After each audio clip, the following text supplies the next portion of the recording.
Umar blog सबसे surprising blog होगा अल-कबीर की हिस्ट्री का।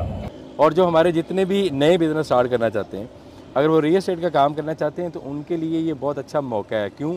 आजकल जिस तरह मार्केट में डाउनफॉल चल रहा है या जिस तरह एक मुल्क की जो इकोनॉमिक सिचुएशन है वो इस टाइम डाउन जा रही है। बता रहा था आपको कि पिछले 8 सालों में जो चौर साहब का आज से मैं आपको बताऊं, अगर 16 साल जो पहले मिशन था ना, वो ये जब वो रियल एस्टेट का काम करते थे तब भी वो सोचते थे कि यार एक दिन अपनी सोसाइटी बनाऊंगा, उसमें लोगों के लिए ये आसानियाँ पैदा होंगी, लोग थोड़े पैसे दे के भी ना एक अच्छी लिविंग स्टार्ट करेंगे। स्टेबिलिटी भी थी और मुल्क की इकोनॉमिक सिचुएशन जो है ना वो बहुत बेहतर थी। प्रोजेक्ट आप जो भी चीज़ ले रहे हैं वो आपके अच्छे दाम में बिक भी रही थी।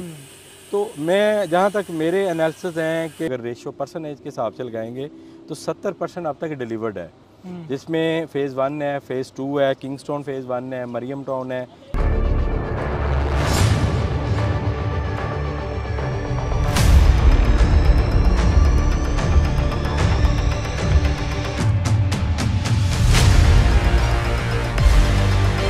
अस्सलाम वालेकुम जी, मैं हूं शाहनवाज और मेरे साथ हैं। मैं हूँ Abid Shahzad, CEO Bin Sadiq estate and builder से। आज हमारा फर्स्ट ब्रॉडकास्ट है। इस ब्रॉडकास्ट में हम आप लोगों को बताएंगे कि मौजूदा दौर में प्रॉपर्टी में इन्वेस्टमेंट करनी चाहिए या प्रॉपर्टी में जो लोग कारोबार करना चाहते हैं उनके लिए ये अच्छा वक्त है या नहीं है। तो इस वक्त मेरे साथ बहुत ही एक्सपीरियंस और इन्होंने काफ़ी ज़्यादा बिल्डिंग की कंस्ट्रक्शन भी की हुई है और बहुत सारे प्रोजेक्ट्स को इन्होंने लीड भी किया हुआ है। तो आबिद साहब हैं हमारे साथ। तो आबिद साहब से हम पूछते हैं कि ये दौर कैसा है। पहले तो ये मुझे बताएं कि ये फ़र्ज़ करें कि एक जवान जो है वो स्टडी ख़त्म करने के बाद अगर प्रॉपर्टी में आना चाहता है तो ये दौर उसके लिए सही है, या वो इन्वेस्टमेंट करना चाहता है तो उसके लिए क्या आप तजवीज़ करते हैं, क्या नसीहत करते हैं? शाह जी, मेरे ख्याल से कि अगर आप अच्छा पढ़ लिख जाते हैं, आप MBA कर जाते हैं या मास्टर करते हैं किसी भी चीज़ में, तो बजाय आप कोई अच्छी नौकरी की तलाश करने की बजाय आप कारोबार करें। और रियल एस्टेट एक पाकिस्तान के अंदर या दुनिया के अंदर एक वाहिद ऐसा कारोबार है जिसमें आपको रेवेन्यू चाहिए भी और नहीं भी चाहिए। अब चाहिए कैसे कि अगर आप उसमें इन्वेस्टर हैं तो आपको आपके पास रेवेन्यू होना चाहिए और आपको इन्वेस्ट करना चाहिए और उससे जो आपकी प्रॉफिटेबिलिटी है वो ज़्यादा होती है। और अगर आपके पास रेवेन्यू नहीं है तो आप रेवेन्यू जनरेट करना चाहते हैं तो रियल एस्टेट आपको ऐसे हज़ारों आपको जो है ना वो मौके भी देता है इसके अंदर। क्यों? आप इसके अंदर अच्छा काम करें, अपने क्लाइंट्स के ऊपर वर्किंग करें, ओवरसीज़ पाकिस्तान के साथ अपनी अपडेट को शेयर किया करें और उसके अलावा आप जो एक्चुअल न्यूज़ है किसी भी आप जिस भी प्रोजेक्ट पे काम कर रहे हैं उस प्रोजेक्ट की आपको नॉलेज अच्छे तरीके से होनी चाहिए ताकि आप लोगों को जो आप बात बताएं वो आपकी बात सच भी होनी चाहिए। तो लोगों को डिलीवर करने के लिए आपके पास अगर आप पैसे नहीं हैं तो आपके अल्फाज हैं जो आपके पैसों से ज़्यादा कीमती भी होते हैं। तो आपको चाहिए कि आप सही इन्फॉर्मेशन भी शेयर किया करें। तो रियल एस्टेट में दोनों तरह से काम हो सकता है कि पैसे हैं ठीक है, नहीं है तो भी ठीक है। और जो हमारे जितने भी नए बिज़नेस स्टार्ट करना चाहते हैं, अगर वो रियल एस्टेट का काम करना चाहते हैं तो उनके लिए ये बहुत अच्छा मौका है। क्यों? आजकल जिस तरह मार्केट में डाउनफॉल चल रहा है या जिस तरह एक मुल्क की जो इकोनॉमिक सिचुएशन है वो इस टाइम डाउन जा रही है, कोई भी बिज़नेस उतने अच्छे से रन नहीं कर पा रहे जितने होने चाहिए थे, तो उसके अंदर आपको सीखने का मौका और आपके पास प्रोजेक्ट की अवेलेबिलिटी और आपके पास जो इन्वेंट्री की अवेलेबिलिटी वो ज़्यादा होती है। तो उसमें आप अपने क्लाइंट को इन्वेस्ट भी करवा सकते हैं। दूसरा शादी इसमें आजकल जो है ना वो रियल एस्टेट के जो प्राइसेस हैं, अगर हम 2022 को कंसीडर करें और 2023 का मिड कंसीडर करें तो आजकल प्राइसेस 40 to 50% डाउन है। तो जो लोग पैसा खर्चना चाह रहे हैं रियल एस्टेट के अंदर तो उनके लिए तो ये एक बहुत अच्छा मौका है। अच्छा, अभी हम ऑफ कैमरा हम डिस्कस कर रहे थे कि 5 पॉइंट जो है ना वो बिगनर्स के लिए होने चाहिए। कि वो कौन से 5 पॉइंट है? 2 तो मैंने बोल दिए थे, 3 मुझे नहीं है पता। तो आप मुझे बताएं कि 5 पॉइंट कौन से हैं जो बिगनर्स को प्रॉपर्टी में आके ये पहले पॉइंट सीखने चाहिए। देखिए, मैंने आपसे उस टाइम एक सवाल किया था शाह जी कि प्रॉपर्टी के अंदर काम करने के लिए 5 ऐसी बुनियादी चीज़ें क्या होनी चाहिए, तो जिस पे 2 का आपने जवाब दे दिया, फिर तीसरी का मौका नहीं मिला, क्लाइंट आ गया। तो 5 चीज़ें 2 का आपने जो जवाब दिया था कि एक तो प्रोजेक्ट के बारे में पता होना चाहिए कि आप किस प्रोजेक्ट पे काम कर रहे हैं। दूसरा, प्रोजेक्ट के अंदर जितने उससे पहले तक जो ब्लॉक्स डिलीवर हो चुके हैं या फेजेस डिलीवर हो चुके हैं उनकी मैप रीडिंग आपको आनी चाहिए। उनकी एक्सेस ऑफ आपको जो कन्वेंस है वो पता होना चाहिए कि आप किस रास्ते से आप किस ब्लॉक में जा सकते हैं। जैसे कि मैं मिसाल देता हूँ अल-कबीर टाउन की। किसी को विजिट करवाना है तो कैसे हाँ, करवाना है? हम अभी किंगस्टोन फेज़ 1 के अंदर मौजूद हैं। तो किंगस्टोन फेज़ 1 के अंदर सेक्टर ए ब्लॉक है, ठीक है, जो मुकम्मल डेवलप और डिलीवर्ड है। तो अगर किसी प्लॉट नंबर का पता होगा और मैंने मैप रीडिंग की होगी तो मैं एग्जैक्ट उसको उसी लोकेशन पे लेके जा सकूंगा। अगर मेरी मैप रीडिंग कमज़ोर है, मुझे पता ही नहीं है कि ये ब्लॉक कहाँ पे है, या ये मैं बिगिनर के लिए बता रहा हूँ जिन्होंने आके काम सीखना होता है, तो उनके लिए ज़रूरी है कि आपको प्रोजेक्ट नेम पता होना चाहिए, प्रोजेक्ट के उसी प्रोजेक्ट की आपको हिस्ट्री पता होना चाहिए कि ये कब से स्टार्ट हुआ है, ठीक है। दूसरा, आपको मैप रीडिंग आनी चाहिए। तीसरा, जो मेन उसके अंदर जो बुनियादी, जो तीसरा इसमें मेन बुनियादी असूल आएगा वो ये आएगा, जो लर्नर है, कि आप जिस प्रोजेक्ट के ऊपर काम कर रहे हैं उस प्रोजेक्ट के आपको रकबे का पता होना चाहिए। सेकेंडली, उस प्रोजेक्ट के अंदर कौन कौन सी कैटेगरी फॉल करती है उसका पता होना चाहिए। तीसरा, उस प्रोजेक्ट के ऊपर जो कंस्ट्रक्ट प्रोजेक्ट हैं वो कितने बन चुके हैं। जैसे किंगस्टोन है, इसमें हाई राइज भी बन रहे हैं, इसमें डोमेस्टिक आप 5 मरला भी बन रहे हैं, 3 मरला घर भी बन रहे हैं। आपको एटलीस्ट पता होना चाहिए कि कोई आपका जब क्लाइंट आता है तो वो आपसे कोई भी सवाल करेगा जिसका आपको नहीं पता। चौथा, जो इसका मेन बुनियादी असूल है कि आप अपने प्रोजेक्ट के, आप जहाँ भी काम करते हैं आप बिल्कुल सिंसियर हों, और आपके पास अगर 8 घंटे टाइम है अपने ऑफिस का, तो आप 8 घंटे में एटलीस्ट आप 6 घंटे स्टार्टिंग में आपको काम करना चाहिए। वो काम आपको क्या करना चाहिए, आपको प्रोजेक्ट के विजिट करने चाहिए। आप जिस सेक्टर में हैं आपको विजिट आपको वहाँ पे करने चाहिए, ना कि आप आएँ, क्योंकि हमारे ऑफिस में मोस्टली ये होता है कि हमारी डोर टू डोर कैंपेन नहीं होती। सेकेंडली, हमारा कोई उस तरह का कस्टमर रेशो नहीं होता कि जहाँ आपको दिन में 100 कस्टमर या 150 कस्टमर मिल रहा हो। हमारे पास कस्टमर आते हैं वही जिन्होंने पैसा खर्चना होता है। तो उनको अगर आप सही तरह अपना मैसेज डिलीवर नहीं कर सकते तो फिर आप अभी उसको मज़ीद सीखें। और इसमें ये मेरा चौथा पॉइंट था। पांचवा पॉइंट ये है, देखें, आप अपने कस्टमर के साथ लॉयल हों। आपके पास जितनी, हाँ, आप अपने देखिए जी, कस्टमर आपका डीलर भी हो सकता है, आपका इन्वेस्टर भी हो सकता है, आपका एंड यूज़र भी हो सकता है। ये आपने डिसाइड नहीं करना है कि वो आपके लिए किस कैटेगरी में फॉल करता है। वो जिसमें हो, आपको अपना काम अपनी पूरी ईमानदारी से करना चाहिए। पहला, प्रोजेक्ट नेम। दूसरा, मैप रीडिंग। तीसरा, आपको अपने प्रोजेक्ट की कैटेगरी का पता होना चाहिए। चौथा, आप अपने ऑफिस में आके पूरा टाइम दें और उसकी मुकम्मल जो इन्फॉर्मेशन है वो अपने पास रखा करें। पाँचवा, आप अपने क्लाइंट के साथ लॉयल हो। अच्छा आबिद भाई, अभी तक आपने कितने प्रोजेक्ट कर लिए हैं और अभी तक आपका एक्सपीरियंस क्या कहता है कि कौन सा दौर बेहतर है बिल्डिंग बनाने के लिए? आज का दौर बेहतर है या इससे पहले दौर बेहतर था? मैंने शायद 2000 तकरीबन 8 से ही काम शुरू कर दिया था, लेकिन मैं आप समझने के ऑफिशियली मैं 2010 में मैंने अपनी स्टेट ज्वाइन कर ली थी। तो अब मैं उस दौर की बात करूं, उस दौर में पैसा कमाने के लिए बहुत शॉर्ट टर्म थे वो। एक क्योंकि पॉलिटिकल, अगर हम स्टेबिलिटी देखें तो उस टाइम पे पॉलिटिकल स्टेबिलिटी भी थी और मुल्क की इकोनॉमिक सिचुएशन जो है ना वो बहुत बेहतर थी। प्रोजेक्ट, आप जो भी चीज़ ले रहे हैं वो आपके अच्छे दाम में बिक भी रही थी। तो मैं, जहाँ तक मेरे एनालिसिस हैं कि प्रॉपर्टी में कौन सा दौर बेहतर था, तो हर दौर बेहतर है शाह जी। जिस दौर में आप अच्छा कमा रहे हैं ना, आपके लिए वो बेहतर है।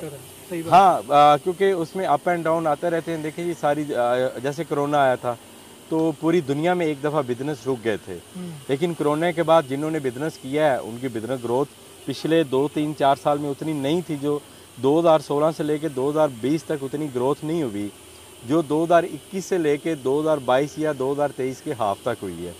तो ये हर दौर बेहतर है, जिस दौर में आपकी डील हो जाए या जिस दौर में आप अच्छा। वैसे चुभता हुआ सवाल करूं, इमरान खान का दौर बेहतर था या अभी जो?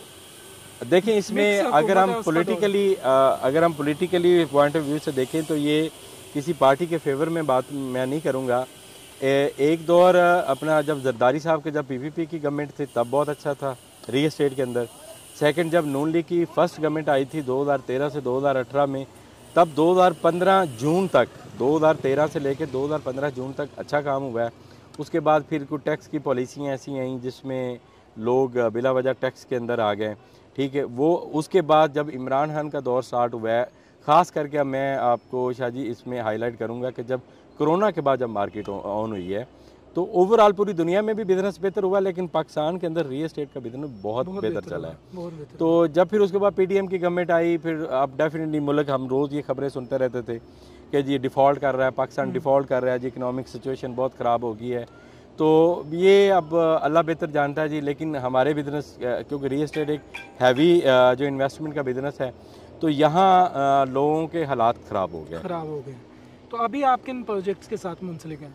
अभी आपको मेरे पीछे मेरा प्रोजेक्ट नज़र आ रहा होगा, किंगडम वॉल। ये मेरा ओन प्रोजेक्ट है, इसको मैं बिल्ड कर रहा हूँ और इसका अल्हम्दुलिल्लाह 5th फ्लोर का लेंटर भी 2 दिन पहले पड़ चुका है। और उसके अलावा बैरिया टाउन, मैं साथ बैरिया टाउन में सेल परचेज़ का काम कर रहा हूँ।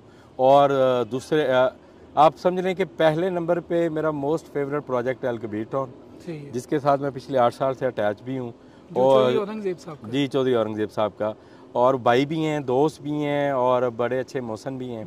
तो अलकबीर टाउन आप समझ लें कि फ़र्स्ट प्रायोरिटी है। सेकंड प्रायोरिटी, हालांकि मैंने फ़र्स्ट काम जो स्टार्ट बिज़नेस किया था वो बैरिया टाउन से स्टार्ट किया था। मेरी जो मदर प्लेस है बिज़नेस की, आप समझ लें वो मेरी बैरिया टाउन है। लेकिन अब मेरी आप समझ लें कि जो बिज़नेस ग्रोथ हुई है या जिसमें मैंने अच्छा ग्रोथ किया है, वो मेरे लिए अलकबीर टाउन है और दूसरा मेरे लिए बैरिया टाउन है।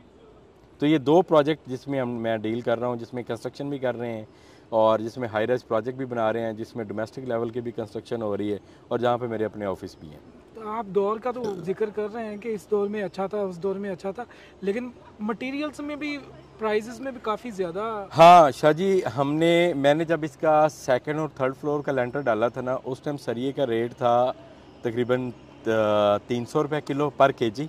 उसको हम 3 लाख रुपए पर टन, हम उसको जो हम अपनी टर्म में बोलते हैं। और सीमेंट जो है ना वो तकरीबन 1750 रुपये बोरी। ये पाकिस्तान की हिस्ट्री में peak rate of material building के लिहाज से ये गए हैं। जब आपने ये बेसमेंट बनाई है? जब मैंने इसका 3rd फ्लोर डाला। अच्छा, 3rd फ्लोर बनाया। 3rd फ्लोर के अंदर हमने, लेकिन सर जी हमने उस चैलेंज को भी कबूल किया और हमने उस हालात में भी कोई वाह वेले नहीं मचाए। हमने काम करना है, हम काम करने वाले बंदे हैं।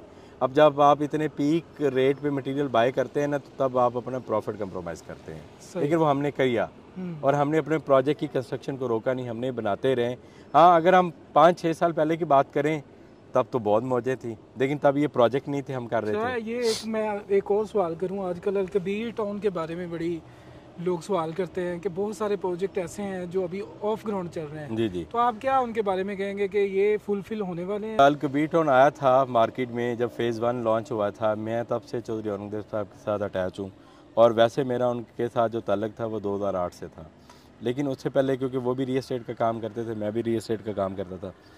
तो चौधरी औरंगजेब के अंदर एक क्वालिटी ये है कि वो अपने मिशन को पूरा करने में लगे रहते हैं। बता रहा था आपको कि पिछले 8 सालों में जो चौधरी साहब का, आज से मैं आपको बताऊं, अगर 16 साल जो पहले मिशन था ना, वो ये, जब वो रियल एस्टेट का काम करते थे तब भी वो सोचते थे कि यार एक दिन अपनी सोसाइटी बनाऊंगा, उसमें लोगों के लिए ये आसानियाँ पैदा होंगी, लोग थोड़े पैसे दे के भी ना एक अच्छी लिविंग स्टार्ट करेंगे।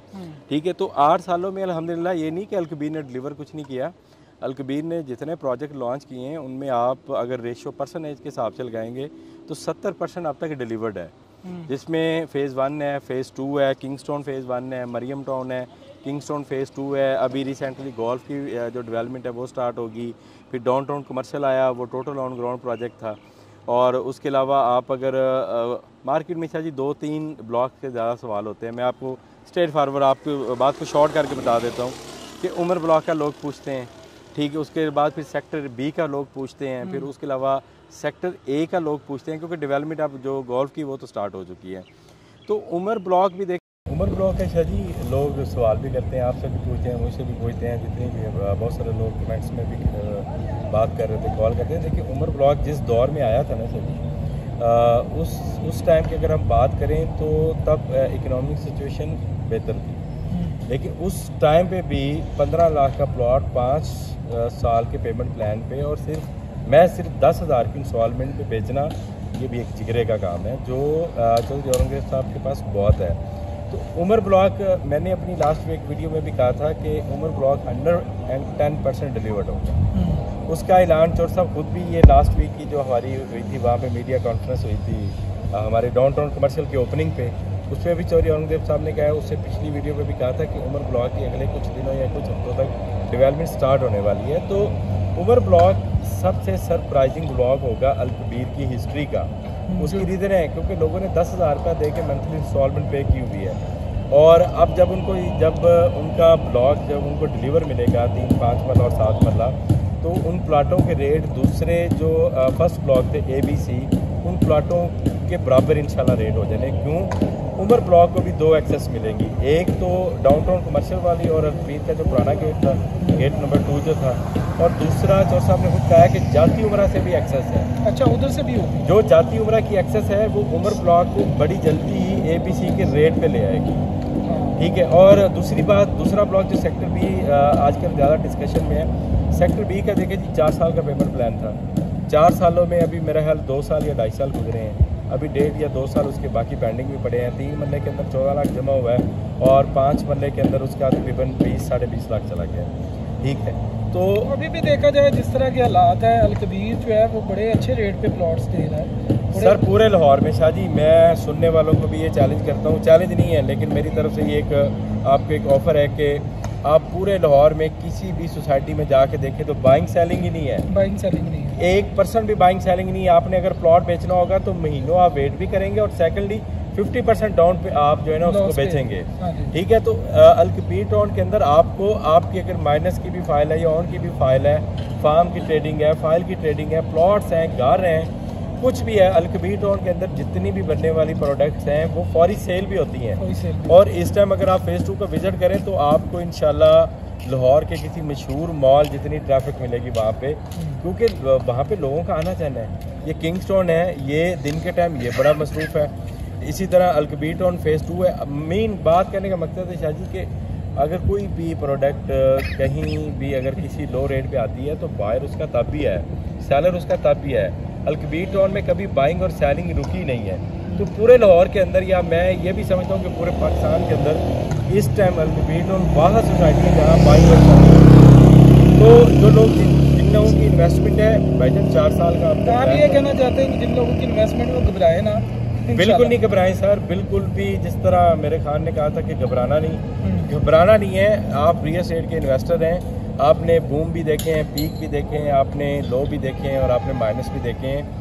इस टाइम जो पाकिस्तान के हालात हैं, इकोनॉमिक सिचुएशन है, वो ओवरऑल किसी भी बिजनेस के लिए फेवरेबल है ही नहीं। तो रियल एस्टेट तो एक बड़े हैवी असासे का एक प्रोडक्ट है, वो सतून है, 5वां सतून कह ले, 4था सतून, 5वां। मैं आप इसको जिस भी कैटेगरी देखें ये एक रेवेन्यू का काम है, तो ये एक और अच्छे रेवेन्यू का काम है। तो आज की मट्टी कल का सोना, हम जब पैदा हुए थे, ये जब हमें थोड़ी सेंस हमारी डेवलप हुई थी, हम तब से सुन रहे हैं। और बाकी इस बात मैं आज 40 साल बाद इस चीज़ का इकरार करता हूँ कि उस टाइम के जो रेट थे चीज़ों के और आज के रेट हम सोच भी नहीं सकते थे कि इतने रेट बढ़ जाएंगे।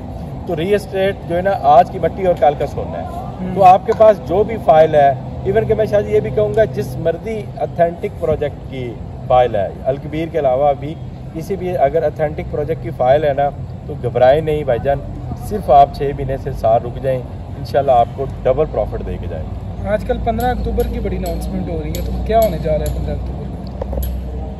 अलकबीर टाउन से रिलेटेड अगर आप देखेंगे तो 15 अक्टूबर को बहुत सारी खुशखबरी है, जिसमें ओवरऑल रायविंड रोड के जितने भी प्रोजेक्ट हैं उनकी डेवलपमेंट स्टार्ट हो रही है, ठीक है। उनके अलावा अलकबीर ऑर्चर्ड के गेट का भी इफ्तिताह हो रहा है और उसके अलावा अलकबीर ऑर्चर्ड में भी जो प्रीवियस जो ब्लॉक थे उनकी भी डेवलपमेंट स्टार्ट होने जा रही है। और सबसे बड़ी बात यह है कि मैप रिवाइज हो रहे हैं, मैप रिवील हो रहे हैं। मैप सारे आपको जो पहले नक्शल के ऊपर प्रपोज प्लान के ऊपर थे, अब वो आप रिवील हो गए, अब आपको मैप सामने आपके इंशाल्लाह। इंशाल्लाह नेक्स्ट मुलाकात में फिर हम बैठेंगे। अभी अजानों का वक्त हो गया, तो इंशाल्लाह जी इंशाल्लाह। बहुत शुक्रिया जी, थैंक यू।